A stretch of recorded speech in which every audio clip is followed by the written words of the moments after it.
বাংলাদেশ রেলওয়ের iconic officer CCM পশ্চিম রাজশাহী মহোদয় সরকারি দায়িত্ব পালনকালে রাজশাহীর কিছু দুষ্কৃতকারী সন্ত্রাসীর হামলায় তিনি মারাত্মকভাবে আহত হয়েছেন। এর প্রতিবাদে আমরা বগুড়া রেলওয়ে স্টেশন থেকে এক মানববন্ধন কর্মসূচির ঘোষণা করেছি। আজকের এই কর্মসূচিতে রেলওয়ের সকল শ্রেণীর কর্মচারী কর্মকর্তারা উপস্থিত আছেন।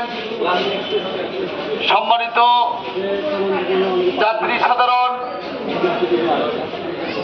এবং সম্মানিত এলাকাবাসী, আমরা বগুড়া রেল স্টেশন থেকে বলতে চাই, সরকারি দায়িত্ব পালনকালে যদি কর্মকর্তার গায়ে কেউ হেনস্থা করেন বা হাত দেন, এটা চরম একটা অন্যায়।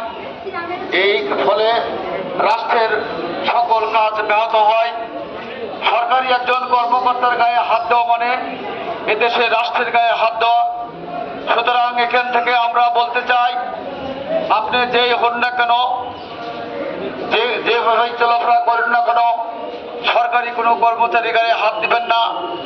এবং রাজশাহীতে যে ন্যাক্কারজনক ঘটনা ঘটেছে, এর জন্য আমরা বগুড়া রেলওয়ে স্টেশন থেকে তীব্র প্রতিবাদ জানাচ্ছি।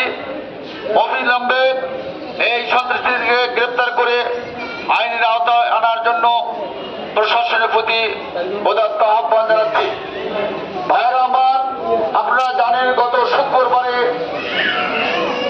পশ্চিমাঞ্চলের সিসিএম জনাব আহসানুল্লাহ ভূঁইয়া স্যারের উপর একদল সন্ত্রাসী মহিলা এবং তাদের এলাকার কিছু লোকজন বিনা টিকিটে ট্রেনে ভ্রমণকালে তার হাতে ধরা পড়েন এবং তাদেরকে টিকিট কেটে দেওয়া হয়েছে। আমাদের অন্যায়, এটাকে মব সৃষ্টি করিয়া তারা বিভিন্নভাবে লোকজন ডেকে এনে আমাদের সেই বাংলাদেশের একজন আইকনিক কর্মকর্তার গায়ে হাত তুলেছে, তাকে হেনস্থা করেছে। এটা কোনোভাবেই মেনে নেওয়ার মতো নয়। রাষ্ট্রের